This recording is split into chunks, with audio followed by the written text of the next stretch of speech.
오늘은 베드로전서 5장 5절에서 11절 말씀 가지고 젊은 자들에게 권함이라는 제목이지만 오늘 우리가 주보에 말씀드린 대로 교회를 사랑하는 이들에게 권하는 말이라는 제목 가지고 말씀을 증거하겠습니다. 오늘은요 베드로전서 강의 25번째 시간입니다. 25주 4, 5, 20 6, 4, 24 6달 반년을 하고도 한 주 더 이렇게 베드로 전서 강의를 오늘 마지막으로 마칩니다. 모든 것이 하나님께 감사하고요. 하나님의 은혜고요.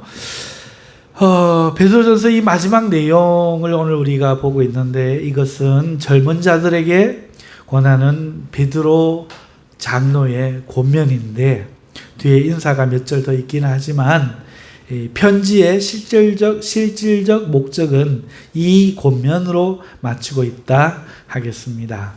보통 글에 보면은요 맨 뒤에 오는 내용, 그 내용은 우선 중요한 것부터 말하고 덜 중요한 것이 남아서 맨 뒤에 오는 경우도 있고 제일 중요한 것이 뒤에 오기도 합니다. 소설이나 설교에서도 핵심이 뒤에 오는 경우가 참 많죠. 그렇다면 오늘 이 젊은이들에 대한 권면은 어느 경우에 해당되는 걸까요? 가장 중요해서? 아니면 가장 덜 중요해서?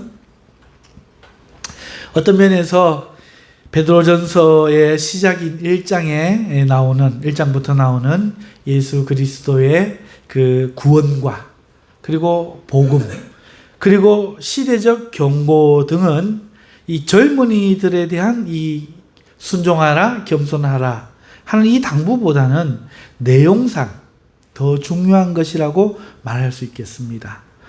하지만 믿는 자가 없으면, 다시 말해 교회가 없으면 그것은 그 앞에 있는 중요한 내용들은 존속되지 못할 겁니다. 더 이상 들을 사람이 없겠지요. 그리고 그 교회를 이 땅에서 이어가는 자들이 젊은이들이라는 면에서 생각한다면 이 권면이 마지막에 나온 것이 더 큰 의미를 가질 수 있다. 이렇게도 생각할 수 있겠습니다.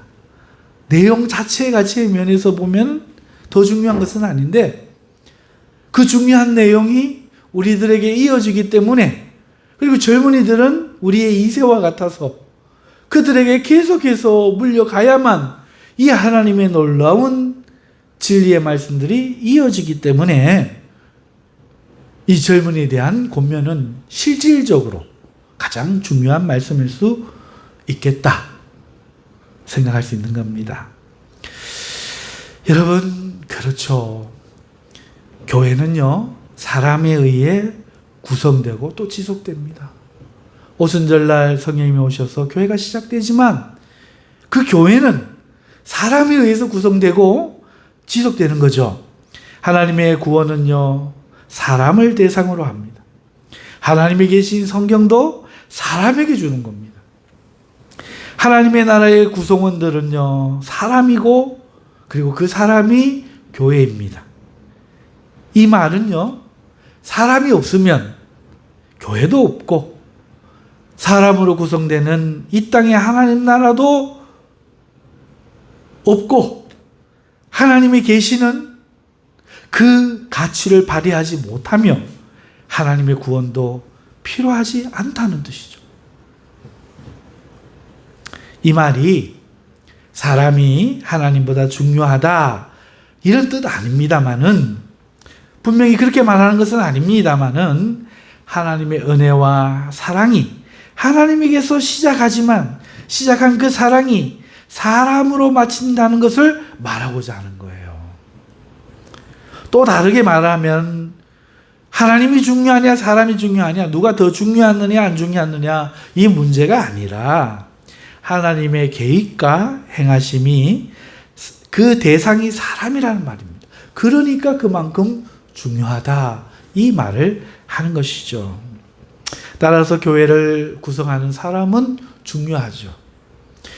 그들에게 문제가 만일 있다면 이 교회 안에 사람이 이만큼 중요한데 이 성도 안에 문제가 있어. 그러면 이 문제를 해결하는 것이 얼마나 중요합니까?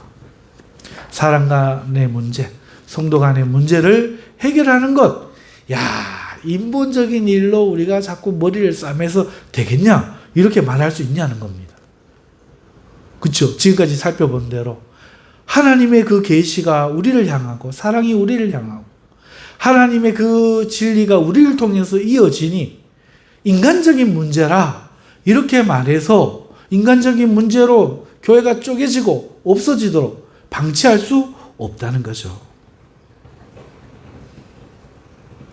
교회를 건강하게 유지시키는 데는 무엇보다도 올바른 교리가 필요하고 올바른 정책이 대단히 필요하지만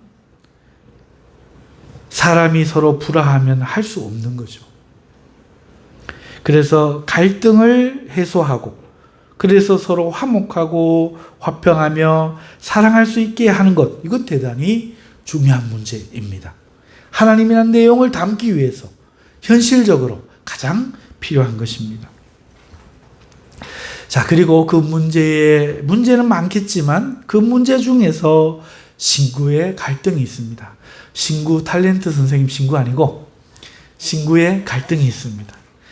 사람의 문제는요, 디모데전서에 등장하는 남녀의 문제, 사도행전에 나타나는 출신과 행정의 문제, 야고보서에 나타나는 부자 성도와 가난한 성도 간의 문제, 고린도전서에 등장하는 사회적 문제, 절차 문제, 다양합니다.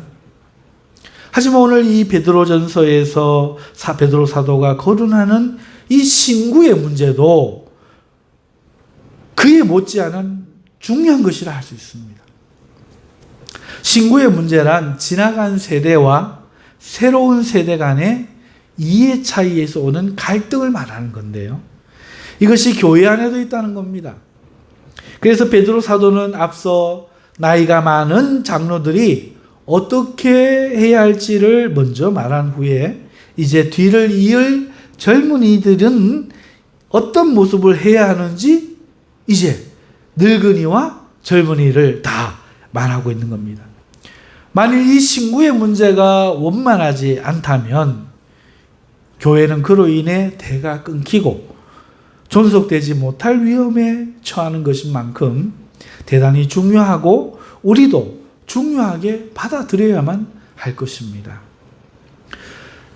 자, 이에 대해서 우리 베드로 사도께서 뭐라고 말하고 있습니까? 먼저 이와 같이 라고 말하고 있습니다. 젊은 자들아, 이와 같이 장로들에게 순종하고 라고 시작하는데 이와 같이는 앞에와 같이라는 뜻이에요. 이 말은 장로들이 장로직을 의무로 하거나 또 어떤 이득을 위해서 하거나 또는 주장하는 권위적인 자세로 하지 말고 장차 나타나실 목자들의 장 되신 예수님께 영광의 관을 받도록 자원하고 기꺼운 마음으로 하고 본을 보이는 태도로 겸손히 해야 하는 것처럼 젊은이들도 이와 같이 늙은 장로들의 문제를 보거나 서로 다른 이해를 주장하지 말고 오직 주님께 옳다 인정을 받을 수 있게 하라는 의미겠죠. 이와 같이. 이것은 반드시 해야 되는 일입니다. 자, 그러면 베드로 사도가 지금 젊은 사람들에게 무엇을 권합니까? 딱 두 가지입니다. 첫째, 장로들에게 순종할 것과 둘째, 겸손으로 허리를 동이라 하는 것입니다. 이 두 가지. 순종하라, 겸손하라. 하지만요, 이 권면은요, 가만히 생각해 보면 뭔가 이상한 권면이에요. 많이 이상합니다. 여러분, 지금 문제가 생겼죠? 생겼는데 순종하라, 겸손하라 여러분, 젊은이들이 마음이 불손해서 장로들을 존경하지 않기로 작정해서 문제가 생긴 거 아닐 거 아니에요.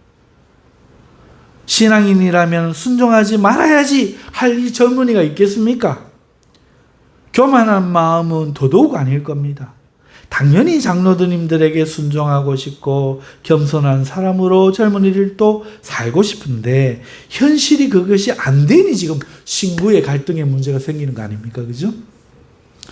장로님들이 신세대의 뜻을 받아들이지 않는 거예요. 그리고 해왔던 대로 계속 전통만 고집을 하시고 그로 인해서 새로운 세대가 유입이 안 되고 교회는 계속 문제가 생기고 문제를 해결하자고 제안을 해도 묵살되니 이런 이유로 구세대와 신세대가 갈등이 생기고 안 싸우려고 하니 물이 기름 겉돌듯이 따로 도는 것 아니겠습니까? 그에 대한 대답을 사도 베드로가 내놓으면서 이거에 대한 해결책을 내놓으면서 이야기를 해야 되는데 젊은이들 무작정 장로들에게 순종해라, 겸손해라 하는 이 당연한 말은 당연한 말이지만 해결책으로 보이지 않을 수 있다는 겁니다. 그런 갈등 속에 있는 젊은이들이 듣는다 생각해 보십시오. 누가 모릅니까? 다 알죠. 몰라서 이런 거 아니잖아요. 내가 막 교만해서 막 그러는 거 아니잖아요. 지금 이대로 두면 교회가 위험하고 이 문제를 해결해야 은혜로운 교회가 될 건데 시험 드는 사람은 생기지요. 어떡합니까? 장로님한테 말을 하니 말은 안 되지요. 또 안 될 걸 시키지요. 어떻게 해요? 순종해요? 순종하고 싶어도 교회를 사랑하니 그래서 오늘 제목이 그거예요. 교회를 사랑하는 이들에게 권하는 말. 사랑해서 그러는 거죠. 그래서 순종하고 겸손한 것은 당연한 말인데 해결책은 아니다. 그러니 뭔가 좀 내어놔라. 젊은이들 입장에서야 이 베드로 사도가 말씀을 할 때 최고 연장자인 베드로가 장로들의 문제를 짚어주고 해결해주면 자신들은 저절로 장로들을 존경하고 순종하며 겸손할 것이라고 생각하겠습니다마는 베드로 사도는 이 당연한 소리를 하는 거예요. 그리고 거기에는 이유가 있습니다. 이유가 있어요. 이렇게 하는 이유가 있어요. 여러분, 어떤 이유냐? 젊은 사람들이 생각하기에 아무리 장로들의 문제가 교회 안에 심각하고 그것이 틀렸다고 할지라도 그로 인해 젊은이들이 장로와 부딪히면 이게 더 큰 문제이기 때문에 이렇게 말하는 거예요. 여러분, 빈대 잡자고 조가상간 태운다는 말이 있잖아요. 빈대가 너무 싫지만 그렇다고 불을 질러서 해야 되겠습니까? 여러분, 장을 담그면 옛날에는요, 구더기가 꼭, 그 파리가 어떻게 그리 들어가는지, 여러분, 그렇다고 된장 안 담그면 어떡하자는 겁니까? 살자는 겁니까? 말자는 겁니까? 이런 말도 있어요. 여러분, 마구간에 소가 없으면 집에 파리가 없죠. 파리 날아다닌다고 소 파는 것이 말이 안 되잖아요. 그건 감수하는 거죠. 마찬가지로 여러분, 이 장로들의 그 문제, 그 잘못된 것들, 선배들의 그 문제들은요, 구더기와 같고 파리와 같고 벼룩과 같이 끔찍하긴 하지만 싸우는 건 교회를 불태우는 것과 같고 소를 팔아버리는 것과 같고 불 질러버리는 것과 같은 거예요. 장 안 담그는 것과 같은, 예수 안 믿는 것과 같은 거예요. 그러니까 장 담가라, 불 태우지 마라 이야기하는 거죠. 소 팔지 마라 이야기하는 겁니다. 여러분, 왜 그렇습니까? 왜 그런 중요한 부분입니까? 하나님이요, 교만한 자를 대적하시기 때문에 그렇습니다. 아무리 지나간 한문으로 오렐 지나가는 나이든 장로님들이 잘못 알고 있고 또 고집투성이어서 문제가 생긴다고 해도요, 그 잘못은요 하나님을 대적하는 문제라기보다는 그 장로님이 어리석은 거야. 책망으로 끝나는 문제예요, 하나님 앞에. 하지만 질서를 세우시고 그 질서를 통해 일하시는 하나님의 질서에 순종하지 않는 것은 하나님을 대적하는 더 큰 문제가 되는 겁니다. 그러니까 그러지 말라는 거예요. 그럼 어떻게 해야 됩니까? 이야기로 다시 돌아가서 하나님 교회에 이 문제가 생겼어요. 그냥 내버려 둡니까? 아유, 전도하려고 하면 돈 아껴라 뭐 이러고 어떻게 해요? 그만둡니까? 이에 대해 베드로 사도가 말합니다. 그러므로 하나님의 능하신 손 안에서 겸손하라. 오늘 본문에 너희가 해결하지 않아도 하나님이 계신다는 말이잖아요. 하나님이 모르시는 것 아니다. 그는 전능하신 하나님으로 자기 일은 알아서 하실 수 있다. 너희가 그 손 아래에 있음을 기억해라. 너희가 그 손을 대신하려고 하지 마라. 이 뜻입니다. 그러므로 하나님이 능하신 손 안에서 겸손하라. 하나님 손이 없는 것처럼 네가 해결해야 되는 것처럼 하지 말라는 거죠. 그러면서 또 말합니다. 또 때가 있다. 너희가 그러한 일들을 보면서도 그 장로님들의 그러한 잘못을 보면서도 지금은 그 문제를 고치겠다고 너희가 나서면 너희는 교만한 자로 하나님께 대적자가 되지만 지금은 너희가 이를 참고 순종하는 자로 겸손하면 하나님은 겸손한 너에게 오히려 은혜를 베푸실 것이다. 이렇게 말씀하는 거죠. 그래, 안다이죠. 안다. 그리고 너희에게 은혜를 베풀 거다. 그러면서 7절에 말합니다. 너희 염려를 다 주께 맡기라. 이 말이 무슨 뜻입니까? 너희 생각한다. 너희가 얼마나 하나님의 교회를 사랑하고 또 위하여 그렇게 하는지 안다. 하지만 지금은 그들이 장로이고 그 잘못을 하나님이 모르시는 것이 아니라 다 뜻이 있어서 두고 지켜보고 계시며 장로들의 상벌을 결정하는 것은 그분의 주권에 속한 일이기 때문에 그분께 맡겨라. 그러므로 너희가 염려하는 문제를 너희가 해결하려고 하지 말고 장로와 싸워서 해결하려고 하지 말고 장로를 뜯어 고치려고 하지 말고 건의해서 안 되면 주께 맡겨라. 너희를 돌보시는 것은 그분이다. 이 교회를 돌보시는 것은 그분이다. 하나님이다. 너희 스스로 돌보려 하지 말아라. 너희는 너희의 일을 해라. 너희의 일은 하나님의 질서 아래서 잘못을 고치는 것이 아니라 너희가 순종하라고 부여받은 그 순종의 계명을 지켜 열심히 순종하고 겸손하게 열심을 내는 것이다. 이런 뜻인 거죠. 그러면서 베드로 사도가 권면합니다. 경고를 하는 거죠. 이번에는 경고입니다. 근신하라, 깨어라. 너희 대적 마귀가 우는 사자같이 두루 다니며 삼킬 자를 찾나니. 이렇게 말씀이 갑자기 나옵니다. 이 말은 너희가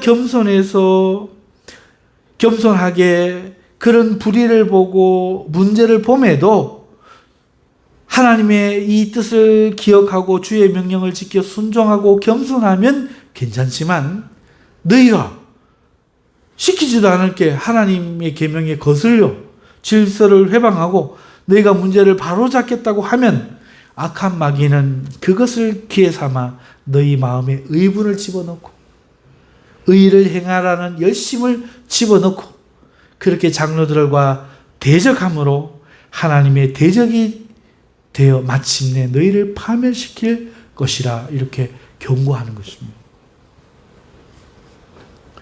그러므로 너희는 더 중요한 이 문제에 있어 믿음을 굳건하게 하여 장로님들이 잘못하는 그 문제가 교회를 망가뜨리는 게 아니야.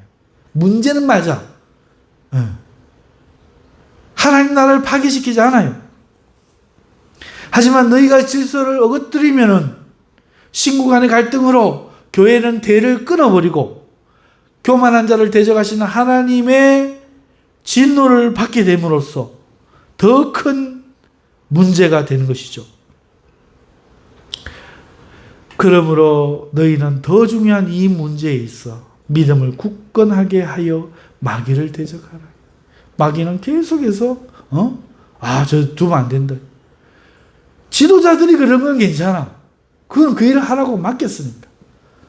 그런데 젊은이들이, 맞지 않은 자들이 그러는 것은 문제가 되고, 이것은 마귀의 영적 공격이라는 거죠. 우는 자를 사자같이 삼킬 자를 우는 사자같이 찾아다니면서 삼키려고 하다가 뭘로 넘기겠어요? 죄는 안 짓거든, 웬만해갖고 기독교인들이. 그러니까 의분을 이렇게 장염전해가 되는 거야.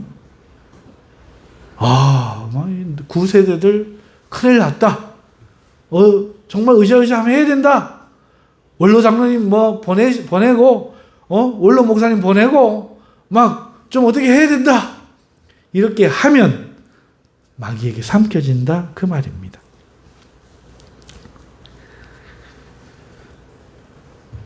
그러니 너희는 믿음을 굳건하게 해서 이런 마귀의 그 영적인 계략을 대항하라는 거죠. 사람의 잘못으로 하나님의 교회를 넘어뜨리게 하려는 이 마귀의 일에 대적해서 넘어가지 말라는 뜻입니다. 그리고 덧붙입니다. 이는 세상에 있는 너희 형제들도 당하는 일이다. 다시 말해 땅에 있는 모든 교회는 동일한 이런 고난을 당한다는 겁니다. 우리 교회만 있는 문제로 생각하지 말라는 거예요. 우리 교회 장로들만 뭔가 좀 잘못되어서 우리가 고쳐야 하는 문제인 것이 아니라 사람이기에, 죄인이기에 어느 교회든지 반드시 생기는 문제며 모든 교회는 그렇기 때문에 겸손하여 순종하는 것이 더 큰 과제다. 잘못을 바로잡는 게 더 큰 과제가 아니라 겸손하여 순종하는 것이 더 큰 과제고, 싸워 분란을 일으켜 하나님 나라를 쪼개지 않는 것이 더 큰 과제고, 싸움으로 인해서 복음의 대가, 믿음의 대가 끊어지지 않게 하는 것이 더 큰 과제다. 이 말씀인 겁니다. 그러면서 베드로 사도는 이제 마지막에 다시 젊은이들을 10절에서 위로합니다. 모든 은혜의 하나님 곧 그리스도 안에서 너희를 부르사 자기의 영원한 영광에 들어가게 하시니가 잠깐 고난을 당한 너희를, 이거 보세요. 지금 여기서 문맥적으로 잠깐 고난이 뭔 고난입니까? 장로들 때문에 당한 고난이잖아. 맞죠? 지금 그 이야기하고 있었으니까 이건 또 네로 황제가 박해하고 일 넘어가면 안 되고, 지금 잠깐 당한 고난을 너희를 하면, 즉 너희가 인간인 장로들과 인간이어서 겪게 되는 이런 고난을 당하지만, 이런 뜻이겠지요. 그런 너희를 친히 온전하게 하시며 굳건하게 하시며 강하게 하시며 털을 견고하게 하시라 하고 위로해 줍니다. 하나님의 교회는 하나님이 보존합니다. 젊은이들이 바꾸고 개혁하는 것이 아니라 하나님이 그의 권능으로 보존하시는 것, 그게 교회예요. 이걸 믿어야 되죠. 그 말씀이 11절 권능이 세세무궁하도록 그에게 있을지어다 아멘 하는 뜻이에요. 권능이 그에게 있지 우리가 어떻게 하면 망하기도 하고 어떻게 하면 되기는 것도 아니에요. 그러므로 장로님들이 빈대질을 하죠. 물고 가렵고 문제를 일으키죠.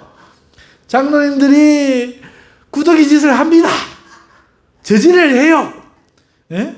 장로님들이 자꾸 똥파리 되는 소리를 내요. 젊은 사람들이 보면 교회가 교회 모습이 아니다 싶죠. 그래갖고 드립다 쌓아버리면, 드립다 교회를 짜게 버리면 뭐가 되느냐? 하나님을 대적하는 자가 돼요. 마귀에게 삼켜버림을 받는 자가 돼요. 그보다 더 중요한 게 뭐냐? 그럼에도 참고 믿음의 대를 잇고 교회를 하는 이 유지시키는 일을 해나가야 되는 거죠.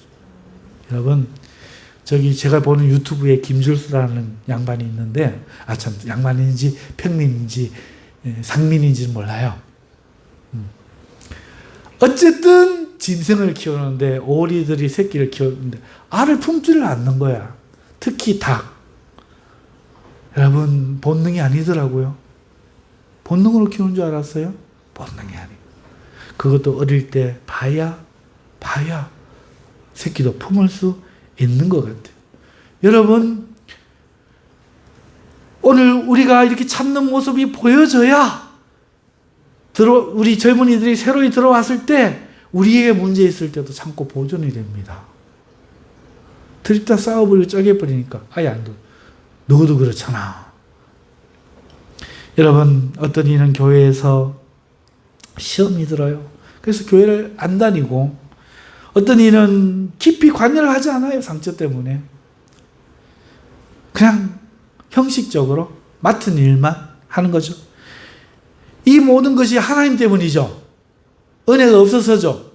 아니에요. 사람 때문이라고 그들이 자기들 입으로 말합니다. 여러분, 사람 때문이에요.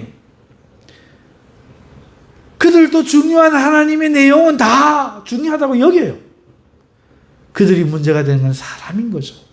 오늘 우리는 베드로전서를 마칩니다마는 베드로전서 이야기가 그거예요. 처음에는 하나님의 이야기로 시작합니다. 하나님의 은혜와 복음, 그리고 성령, 그리고 장차 있을 영광에 대해 말하잖아요. 하지만 그 끝은 사람에 대해 말하고 있어요. 성도의 삶에 있는 고난과 또 교회 안에 있는 가장 큰 문제, 장로와 젊은이들 간의 갈등에 대해 이야기합니다. 하나님이 싫어서 믿음을 가진 사람이 교회를 떠나는 것이 아니라 사람이 싫어서 사람에게 상처가 생겨서 교회가 싸우고 나뉘고 떠나가는 것 아닙니까? 하나님을 말해야 교회가 지속되고 믿음이 이어질 것 같지만 사람을 말하지 않으면 싸우고 믿음의 대가 끊기는 겁니다. 그러므로 해결해야 될 많은 문제를 교회는 다루어야만 되지, 끊임없이 하나님에 대한 이야기만 하고 있으면 그것은 잘못된 거죠. 당장 하나님의 성경인 이 베드로전서부터, 이 베드로전서만 해도 사람의 문제를 마지막에 반드시 다루는 것처럼 사람의 문제를 다루지 않을 수 없는 겁니다. 신분, 사회, 능력, 행정, 모든 문제를 교회는 알고 해결해 나가야 돼요. 그리고 신구의 문제도 우리는 알고 해결을 해야 하는 것입니다. 오늘날도 많은 젊은 사람들이 나이 든 사람의 문제를 지적하고 있어요. 사회에서도요, 정치에서도요, 지하철 안에서도요, 집에서도 마찬가지입니다. 대놓고 무시하고, 어떤 이는 늙은이를 혐오하고 구타를 해요. 택시 드라이버 할아버지를 때려 죽인 젊은이, 지하철 안에서 늙은 아저씨 머리를 휴대폰으로 여러 차례 가격한 젊은 여성, 정치 문제에 더 이상 늙은이들은 일명 전문용어로 털딱들은 나서지 말라고 절규하는 젊은 지성인이라는 사람들이 존재합니다. 이게 현실이에요. 그래서 우리가 그렇게 해서 이 세상이 나아졌습니까? 늙은이들이 집권했던 유교시대보다 더 인간적인 세상은 되었습니까? 젊은이들이 꿈꿀 수 있는 세상은 되었습니까? 아니요. 저는 요즘 시대가 마치 모래 섞인 꿀물을 마시는 것처럼 불편합니다. 더 비인간적이고 더 나쁘게 느껴져요. 여러분, 사탄과 공산주의는 개혁을 말합니다. 기득권자를 죽여서 그 부를 분배하자고, 종이를 그런 식으로 말을 해요. 여러분, 젊은이들은 늙은이를 몰아내고 개혁된 세상을 만들어 보자고 주장합니다. 똑같은 거예요. 하지만 하나님은 정반대로 말씀합니다. 기득권자의 불의가 있겠지만 기득권자들 불이 있어요. 세금 횡령하고 불법 저질렀을 거예요. 하지만 그 기득권은 그의 노력의 대가며 그 불의는 하나님이 응징하실 것이며 너희의 권리는 너희가 스스로 만들어 가야 되지, 그거를 빼앗아 가지고, 그 불의 때문에 그걸 빼앗아 가지고 나누자, 이건 잘못이고, 또 너희가 기득권자가 되었을 때 너희도 지적당할 불의가 있지 않도록 조심해라, 이렇게 말씀하시는 겁니다. 늙은이들은 하찮은 것이 아니라 하나님이 보존한 질서이며 그 아래서 살아가는 것이 하나님의 뜻이라고 하나님은 말씀합니다. 너희들이 그것을 지켜야 너희들이 노인이 되었을 때 너희 위엄과 영광도 지켜질 것이라 하나님이 말씀합니다. 그렇지 않으면 하나님이 너희를 교만히 보시고 대적할 것이라 경고하시는 겁니다. 이게 하나님의 뜻입니다. 동일하게 세상을 향해 하나님의 하시는 경고시겠죠. 하물며 하나님의 교회 안에서는 더욱 이것이 중요합니다. 사람 사는 곳은 어디든 문제가 생겨요. 누가 어른이 되어도 문제는 생깁니다. 누가 지도자가 되어도 문제는 생깁니다. 심지어 한 문제를 해결하면 다른 것이 문제가 되어 등장하는 것이 세상의 이치입니다. 그래서 더 중요한 것은 문제를 해결하고 문제에 대한 의문으로 분열되는 것이 아니라 하나님의 전능하신 손길 아래서 겸손한 삶을 살며 자신을 잘 지키며 자신이 해야 될 도리를 해내는 것입니다. 이것이 더 중요한 겁니다. 이 말씀으로 베드로 사도의 전편 편지가 끝나고 있는 것이죠. 사랑하는 성도 여러분, 교회 생활 힘드시지요? 화날 때도 있고 잘못된 것 때문에 시험 들 것만 같을 때가 있지요? 내가 교회를 이러려고 다니나 회의가 들기도 할 겁니다. 하지만 그것은 우리가 마귀에게 속는 거예요. 교회는 문제투성이인 것이 정상입니다. 처음부터 죄인들이 모인 곳입니다. 우리는 그것을 해결하도록 부름을 받은 것이 아니라 그 안에서 겸손히 순종하며 주를 믿고 주님의 명령을 따라 사랑하고 순종하도록 부름을 받은 것입니다. 하나님을 인정하고 사는 삶을 위해 우리는 부름을 받은 것이죠. 그러므로 불의를 보지 마시고 하나님의 전능하심을 믿음으로 바라보는 저와 여러분 되시기를 주님의 이름으로 축원합니다. 아멘. 우리 다 함께 기도하겠습니다. 하나님 아버지 감사합니다. 오늘도 베드로 사도의 말씀으로 이 25강의 강해를 마치고 하나님의 뜻에 대하여 알게 하심을 감사합니다. 저희들 이 말씀을 기억하면서 마음에 새기고 늘 하나님의 복음을 가슴에 담고 살지만 사람 간의 일로서 이 복음을 순종하는 저희들 될 수 있도록 은혜를 허락하여 주시옵소서. 예수님의 이름으로 기도드립니다. 아멘.